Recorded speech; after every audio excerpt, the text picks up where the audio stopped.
প্রত্যেকটা পরিবারের মহিলারা যতই কাজকর্ম করুক না কেন তারপরও দিন শেষে শুনতে হয় তারা কি করে। আসসালামু আলাইকুম, ধারণ একটি ভিডিওতে সবাইকে স্বাগতম। ভিডিওটি না টেনে দেখতে থাকুন। আমি কিন্তু এখন রেডি হয়ে সিমের মাদ্রাসায় যাচ্ছি। বাইরে কিন্তু প্রচুর প্রচুর বৃষ্টি। শরীফ সিমরানও স্কুলে চলে গেছে, এখান দিয়ে সীমিত মাদ্রাসায়। আমিও অসুস্থ, তারপরও কী করব, যতই অসুস্থ থাকি না কেন দিন শেষে ছেলে মেয়েদের দায়িত্ব মায়ে বহন করতে হয়। তো আমি কথা বলতে বলতে মাদ্রাসার সামনে চলে আসছি। এখনও সিমের ক্লাস চলতেছে, এখনও ছুটি হয় না, একটু পরে ছুটি হয়ে যাবে। আমি বাইরে কিন্তু দাঁড়িয়ে আছি। আজকে কিন্তু আমার সিমি খুবই খুশি, যেহেতু তার আম্মু তাকে নিতে এসছে। আমি কিন্তু সচরাচর মাদ্রাসায় আসা হয় না। তার আপুর সাথে সকালবেলায় সে আসে, আবার ভাইয়ের সাথে সকালবেলায় যেতে পারে। তো অবশেষে দেখেন তার মাদ্রাসা অলরেডি ছুটি। এখন হুজুর ধরে রাখছে প্রত্যেকটা ছাত্রছাত্রীকে তাদের গার্ডিয়ানের হাতে এখন তুলে দেবে। তো দিন শেষে তারপরেও মায়েদের কষ্ট আসলে কেউ দেখে না, মারা যতই ব্যস্ত থাকুক না কেন। তো আমি কিন্তু অনেক খুশি আজকে মেয়েকে নিতে এসে, আর আমার মেয়ে অনেক খুশি আমাকে পেয়ে।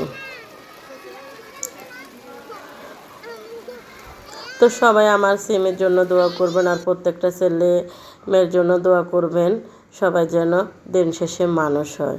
তো যাই হোক, এখানে আমি বাসায় আসার পর এখানে রান্না করতে চলে আসলাম।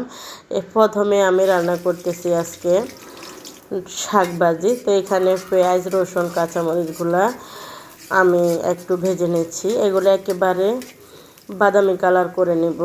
তো এখন আমি এখানে স্বাদ মতো লবণ দিয়ে দিচ্ছি, যেহেতু শাকের পরিমাণ বেশি, তারপরও ভাজার পর এগুলো কমে যাবে, তাই আমি একটুখানি লবণ দিয়েছি।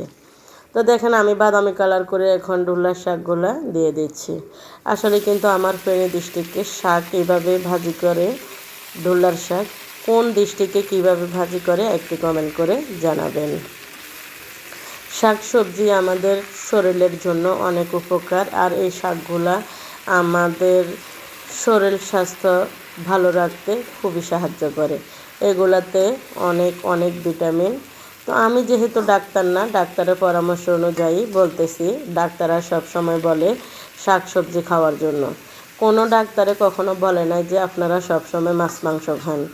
এটা আমি আজ পর্যন্ত এত ডাক্তারের কাছে গেছি, কিন্তু কেউ বলে নাই।